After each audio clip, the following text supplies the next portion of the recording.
এজন্য খবরদার, মাকে যেন আমরা ভুলে না যাই। খবরদার, খবরদার।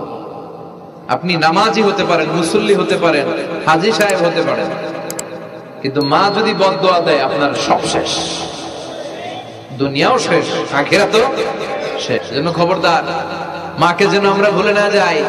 মায়ের দোয়া ছাড়া কেউ জীবনে সফল হতে পারে? মায়ের মর্যাদা বাবার চেয়ে 3 গুণ বেশি। হামালাতহু উম্মুহু, কারণ বাবা পেটে ধরে নাই, পেটে ধরছে কে? ওয়াহানান আলা ওয়াহান, 8 মাস 10 মাস এই বোঝাটা বাবা বহন করে নাই, করলো কে? ফিসালহু ফি আমাইন, 2 বছর বাবা দুধ খাওয়ায়নি, দুধ খাওয়ালো কে? লাউ কাতা'তা জিলদাক, আপনার গায়ের চামড়া কেটে যদি মায়ের পায়ের জুতা বানিয়ে দেন, কি বানিয়ে দেন?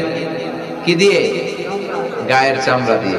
এই যে 2 বছর যে দুধ খাইলাম, এই দুধের 1 ঢোক দুধের শোধটাও আদায় হবে না।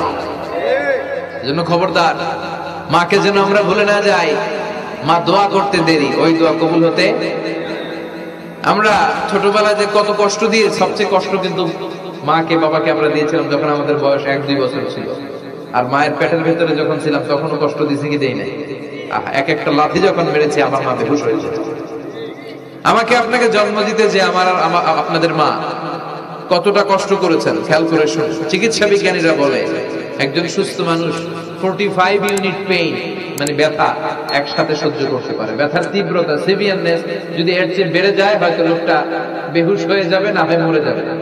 কিন্তু আমার আর আপনার মা আমাকে আর আপনাকে জন্ম দিতে যে ওই ডেলিভারি যখন দিয়েছিল 57 প্লাস 57 ইউনিটেরও বেশি ব্যথা তিনি সহ্য করেছিলেন। যেটা কোনো অ্যাক্সিডেন্টে আমাদের দেহে প্রত্যেকের 206টা হাড্ডি, কোন সড়ক দুর্ঘটনায় আপনার দেহের 20টা হাড্ডি একসাথে টাস টাস করে ভেঙে গেলে যত ব্যথা, তার চেয়েও বেশি ব্যথা।